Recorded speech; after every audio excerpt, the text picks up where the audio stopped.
Hello friends, welcome back to Own Cooking Channel.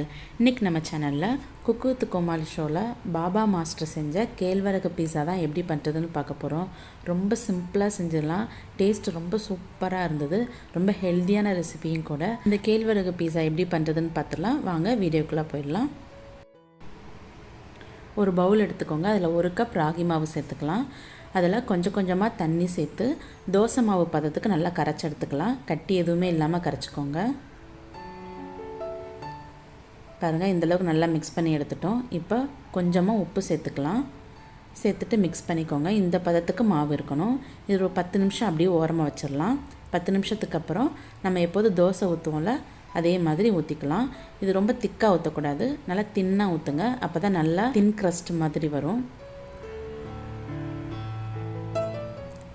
ஊற்றின உடனே மேலே அப்படி ட்ரை ஆகும். ஆனதுக்கப்புறம் நம்ம இதில் பீஸா சாஸ் சேர்த்துக்கலாம். அப்படி இல்லைன்னா உங்களுக்கு எந்த சாஸ் பிடிக்குமோ அதை சேர்த்துக்கோங்க. நான் சில்லி சாஸும் டொமேட்டோ சாஸும் மிக்ஸ் பண்ணி சேர்த்துக்கிறேன். அதுக்கு மேலே கொஞ்சமாக துருவி வச்ச மொசரல்லா சீஸ் சேர்த்துக்கிறேன். சேர்த்துட்டு குட்டி குட்டியாக ஸ்லைஸ் பண்ண ஆனியன் மேலே வச்சுக்கலாம்.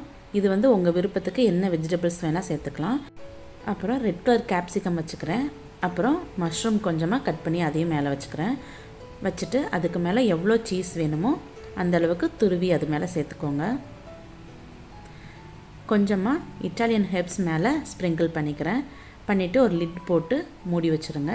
அந்த சீஸ் எல்லாம் நல்லா மெல்ட் ஆகிற வரைக்கும் வெயிட் பண்ணலாம்.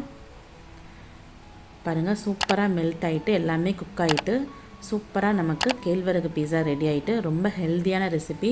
குழந்தைங்களுக்கு கொடுங்க, ரொம்ப விரும்பி சாப்பிடுவாங்க. செம்ம டேஸ்ட்டாக இருந்தது. இதை நான் என்ஜாய் பண்ணி சாப்பிட போகிறேன். இதே மாதிரி நீங்களும் ட்ரை பண்ணி பாருங்கள். ட்ரை பண்ணி பார்த்துட்டு உங்கள் ஃபீட்பேக் எனக்கு மறக்காமல் கமெண்ட் பண்ணுங்கள். சேனல் உங்களுக்கு ரொம்ப பிடிச்சிருந்தா சேனலை சப்ஸ்கிரைப் பண்ணிக்கோங்க. அப்படியே பக்கத்தில் இருக்கிற பெல் பட்டனை கிளிக் பண்ணிக்கோங்க. ஓகே ஃப்ரெண்ட்ஸ், நெக்ஸ்ட் ஒரு இன்ட்ரெஸ்டிங்கான ரெசிபியோட நான் உங்களை மீட் பண்ணுறேன். அது வரைக்கும் பாய்.